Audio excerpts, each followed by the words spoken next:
Hello and welcome to Civil War Weekly, the podcast that answers the question, what happened this week in the American Civil War?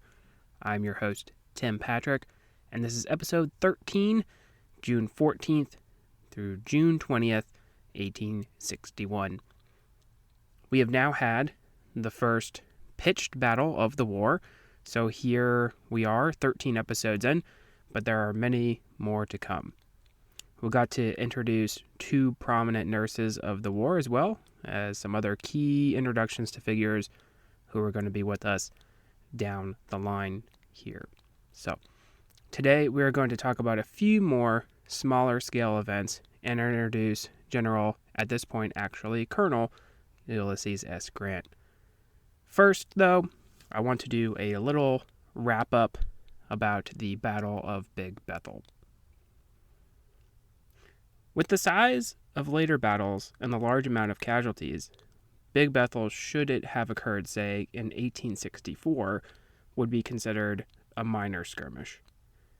However, it is the largest battle up to that point, and a couple things happen to come out of it. First, we will see, as we mentioned last week, that Benjamin Butler will not threaten to move up the peninsula. In fact, General John Wool will eventually replace Butler as the commander of Fortress Monroe. Wool had been born in 1784, 3 years after the great victory at nearby Yorktown during the Revolution, so it would not surprise you to learn that he actually retires before the completion of hostilities in 1863. Butler would place blame on Ebenezer Pierce, who would resign his commission but return as a colonel of the 29th Massachusetts. Pierce would then go on to also be court-martialed by Wool for incompetency and also for supposedly allowing his men to watch a burlesque show. Pierce would command troops during the 7 days and lose an arm, however, so I think we can say he does regain a little of that honor back. However, it becomes clear to Butler that he cannot move without cavalry and more artillery. The Confederates had fallen back to Yorktown, which has pretty strong defenses. Just when it looks as though Butler will have enough men to move out, the First Battle of Bull Run will force the reallocation of troops back to Washington. This, combined with the end of shorter enlistment periods, would be a blow to any plans of facing off against the rebels. It would not be until McClellan's Peninsula campaign the following year that Union troops would move across Wythe Creek, which had stood before the Confederate works at Big Bethel. In fact, Butler is forced to withdraw from the town of Hampton, which is burned by the Confederates, lest the buildings be used by Yankees or escaped slaves. This is not to say that there was no action. The two sides would continue to skirmish and probe in order to show the flag, that is to say, make sure the other side knows that they're still there. Two Confederate units would probe across the creek. One we have already mentioned were Coppin's Zouaves from Louisiana. The second was a cavalry unit commanded by John Bell Hood. Now you know what that means, as I have mentioned a name, and we're going to have a little bit of an introduction on him, so that's generally what that's going to indicate here. John Bell Hood was born in Kentucky in 1831, graduating from the U.S. Military Academy in 1853. He would resign his commission in 1861 in order to join the Confederate cause. During the war, he would rise from the rank of captain all the way up to major general. It's one of the more remarkable climbs of the war. Hood would win fame commanding the Texas Brigade in the Army of Northern Virginia and serve as a divisional commander under Longstreet. Wounded in the arm at Gettysburg, which resulted in his left arm being useless for the remainder of his life, and losing a leg at Chickamauga, he would be a favorite of President Jefferson Davis after recuperating in Richmond. Hood is one of the generals that Jefferson will put a little bit too much faith in, though, and after recovering, he will be given more responsibility. As an army commander, John Bell performs poorly suffering major defeats at Nashville and Franklin. Don't worry, though, we'll get there. Just file Hood under the better off as middle management kind of general for now. I would also like to mention the aftermath of the battle would display some of the more chivalric nature of the early war. Prisoners were exchanged and not treated poorly. The body of Theodore Winthrop was returned, and his effects, minus the sword he had borrowed, were returned. Even the gold watch that he owned was returned. In other battles throughout the war, this may not have been the case. Grand funerals were conducted for the heroes of the fallen, such as Greble and Winthrop in the north. Henry Wyatt, the North Carolinian private killed on the southern side, will become the first battle casualty buried in the now famous Hollywood Cemetery in Richmond. The press on both sides would start to play a role. Obviously, there were exaggerations. Some of the veterans of the battle would claim many more were killed than reported by Butler. In fact, if you had gone to the website and checked out a picture, there was a nice picture of the Zouaves running across the field toward the Confederate works, and it seems like a really large engagement. There's probably way too many people in that picture, number one, and they didn't get that close either. So obviously, things were blown a little bit out of proportion there. Interestingly, the Northern papers would claim the Confederates were less than honorable for their use of earthworks as protection. Union soldiers, despite their displeasure at the loss, will be prevented from reprisals of looting civilian homesteads. General Butler will punish those of his men who do, in this stage of the war, not the villain that the Confederate propaganda will portray him later. Malaria, scurvy, and measles will start to show up in the camps. Certainly, those from more rural locations would be more susceptible to disease. Twice Butler would be faced with mutiny by men under his command as well. So that all is what will be happening between the York and James rivers, but we will be back in the future and certainly check out what's going on in later episodes. Overall, I think we can classify Big Bethel as a battle that will show the lack of preparation or lack of experience, I guess we can say, on both sides. Actually, later in the Peninsula Campaign, Union troops will go over the battlefield, and many of them, even in that early stage of the war, will say, "Man, I can't believe we weren't able to take this position." And the Confederates thought they had a really strong position, and obviously they would have not probably have selected that in a later battle or later engagement. So that's sort of the overall takeaway that we can say about Big Bethel here. Now we can head back across the Mississippi to Missouri. When we left this theater last, we talked about the Camp Jackson incident and General Nathaniel Lyon.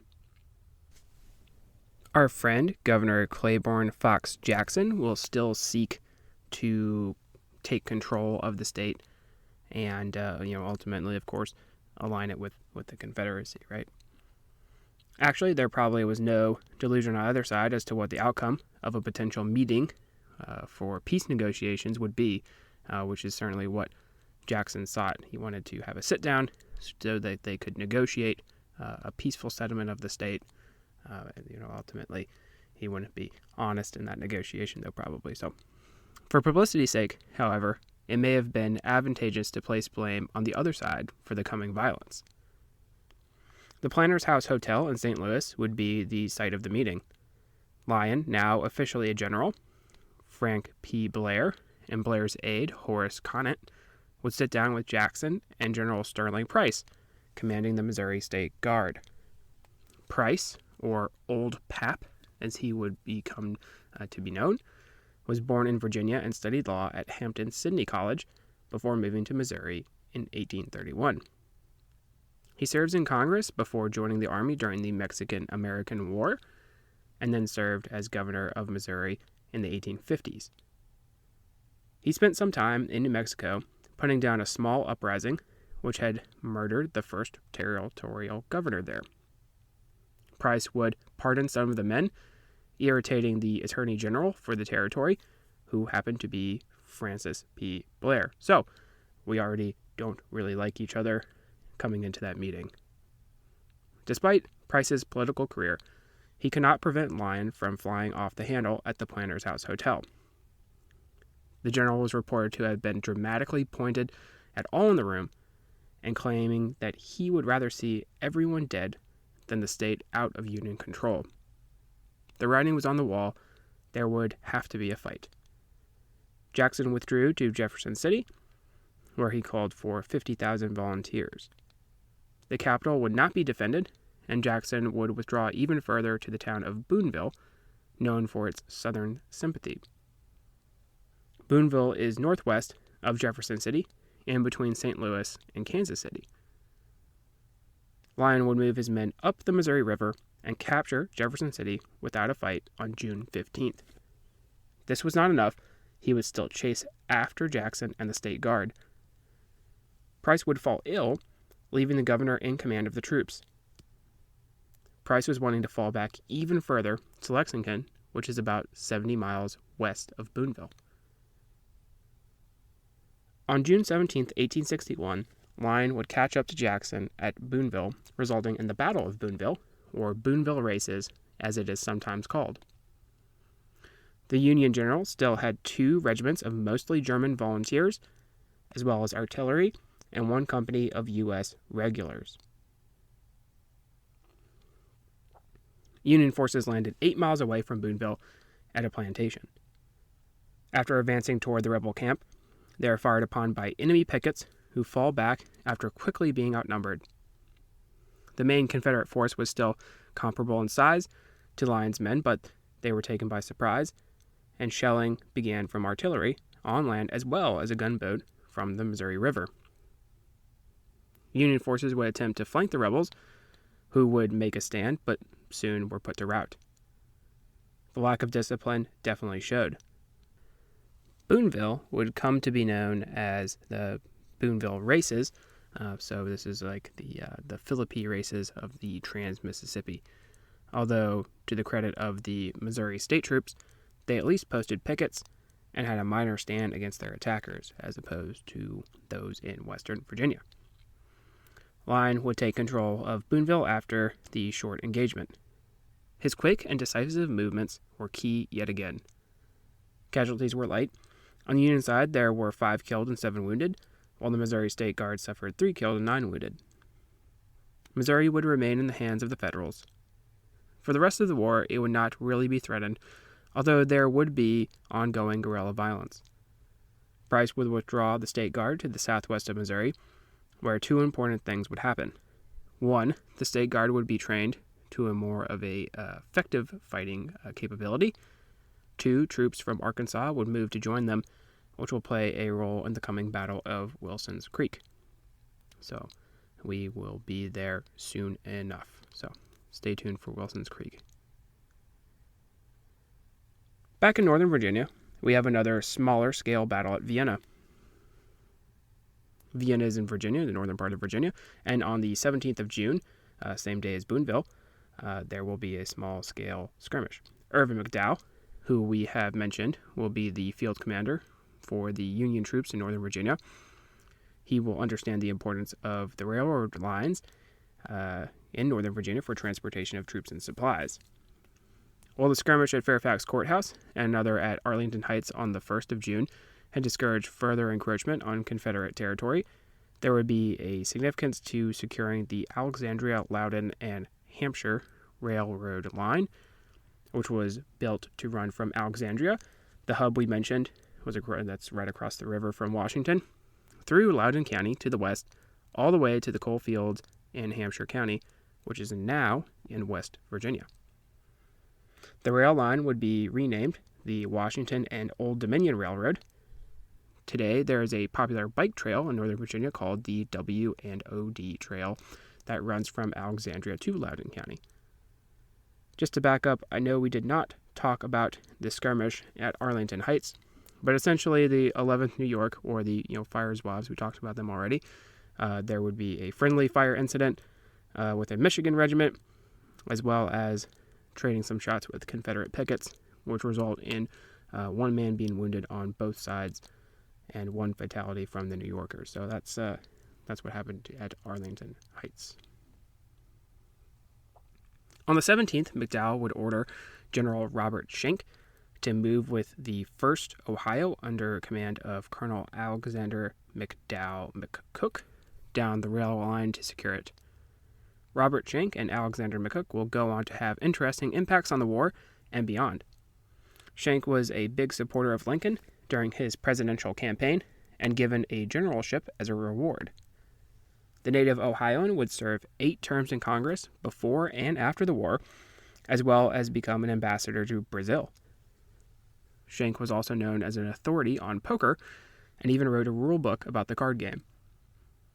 Alexander McCook would rise to the rank of Major General and command a corps at Chickamauga.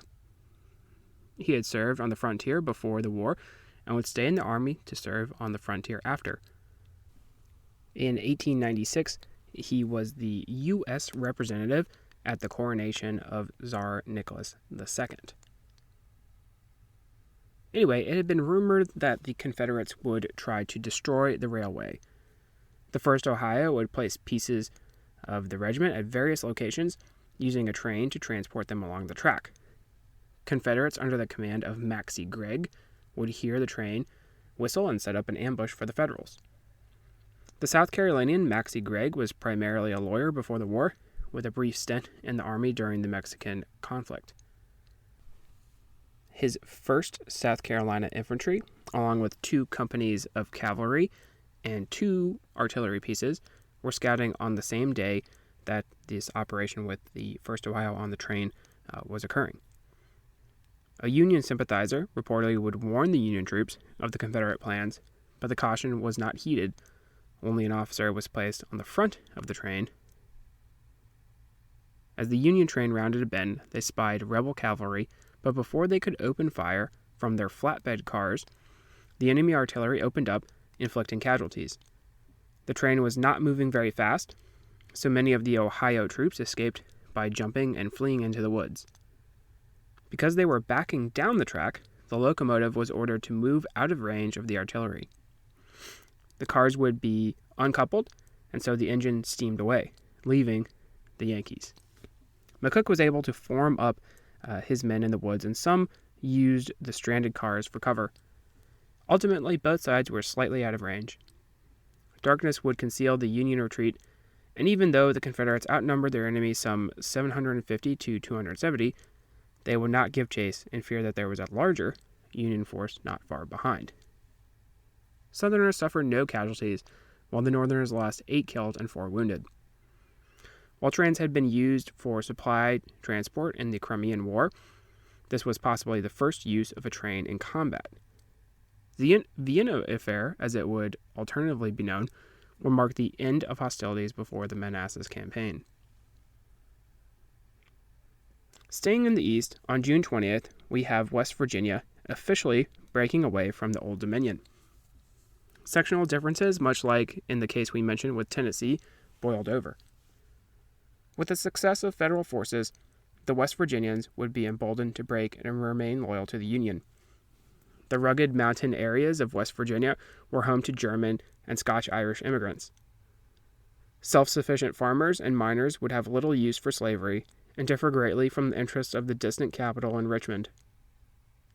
After the American Revolution, the more western-leaning region had attempted to break free, so this is actually happening right now. It's nothing really new there. Meeting at Wheeling in 1861, oddly enough, the original name for the new state was proposed as Kanawha after a Native American tribe and river. The name would be changed to West Virginia a little later, but I, for one, like Kanawha, which is spelled like Kanawha, better, although it is nice to say WVU when watching the Mountaineers, I guess. Maybe that's why they're in the Big 12, because they can't stand the East, still to this day. We'll never know. Back to the Wheeling Convention, though. John S. Carlyle would draft a declaration for the people of Virginia declaring the secession against the people's will, and actually stating that it was illegal for them to secede from the Union. Actually, West Virginia could not be formed legally without the consent of Virginia. So, sort of a loophole there, right? Obviously, they needed Benjamin Butler to represent them in court. He probably would have won the case. To get around this, Lincoln would recognize the new government as that of the state of Virginia, and so separation was granted. Francis Pierpont would serve as the governor of the restored Virginia. West Virginians would become the 35th state in the Union in 1863 officially, and the last state east of the Mississippi River. In Illinois, on the 17th of June, a colonelship would be awarded to one Ulysses S. Grant. Grant had been somewhat of an interesting figure. Born Hiram Ulysses Grant, his name was changed after a writing error at West Point. Even though Grant graduated 21st out of 39, he received 2 citations for gallantry during the Mexican-American War, serving under Zachary Taylor, whom Grant would try to emulate later as a general. After the war, he was posted in the distant frontier, where he would develop a reputation as a drinker. Posted away from his family, being isolated, definitely took its toll, as I think most of us can relate to after this COVID-19 pandemic. And unfortunately, whether Grant had these issues, this is a sort of reputation that's going to continue for the rest of his career, right? There's always going to be questions about Grant and drinking and accusations that he was drunk during battles, things like that, when probably was not the case. Grant would resign his commission in 1854, most likely to avoid repercussions from his commanding officer. Sort of a "you can't fire me, I quit" kind of deal. Ulysses would try to make it as a farmer, but failed, eventually selling firewood in St. Louis to get by. And actually, there is a popular anecdote where a fellow officer who had served with Grant during the Mexican-American War actually is riding by, and he sees Grant selling firewood, and he asks him what he's doing, and Grant replies that he is solving the problem of poverty. So that's the kind of guy we're dealing with here. His wife, Julia Dent, actually did come from a family of slaveholders, and the Grants did have one slave named William Jones. Despite his misfortune, Grant would free William Jones, which, given his circumstances, could not have been an easy decision. And actually, just to back up a little bit about Julia Dent, there's also a sort of a famous story where Grant actually gets rejected the first time when he proposes to Julia before the Mexican-American War, but is successful the second time, and it is quite humorous. He sort of asks her without asking her the first time, which, I'm no expert on the matter, but I'm sure that's really not a good move in that scenario, and it didn't work out for him, so he learned from his mistake. So, but all throughout the Mexican-American War, he's constantly writing to Julia, and he really wants to return to his wife. So, that also kind of puts things into perspective for when he was placed out on the frontier, in Washington State, how devastating that could have been mentally. At the outbreak of the war, Grant would be working as a store clerk in Galena, Illinois, actually working under his 2 younger brothers. He would seek employment in the Army and have a tough time of it. Grant was even denied an interview in Cincinnati to attach himself to the staff of George B. McClellan. And actually, he sits in McClellan's office and waits to see him, much like that famous story that we talked about with Lincoln waiting to see McClellan in Washington, D.C. With aid from a friend in Congress, Grant would be given command of the 21st Illinois and quickly rise to the rank of general. Now that we have entered Ulysses S. Grant onto our humble stage, I think we can call it a day. I think we were able to wrap up Big Bethel fairly nicely and see the importance of that smaller battle early in the war. We traveled from the Trans-Mississippi back to Virginia and have started to hatch the egg of West Virginia. Next week, we will have another lighter episode, but I'm hoping to maybe cover some tactics and recruitment of troops, so stay tuned for that. If you like what you hear, please make sure to leave a review, specifically Apple iTunes reviews there. Those would be helpful. Posted in the description should be a link to the Patreon Venmo information as well. Support for the general upkeep of the show would be welcomed. I'm going to go ahead and keep posting some pictures on the website. That link will also be in the description. And once again, feedback is appreciated. Any questions, comments, concerns, the email is cwweeklypod@gmail.com. Thank you all for listening, and have a great week.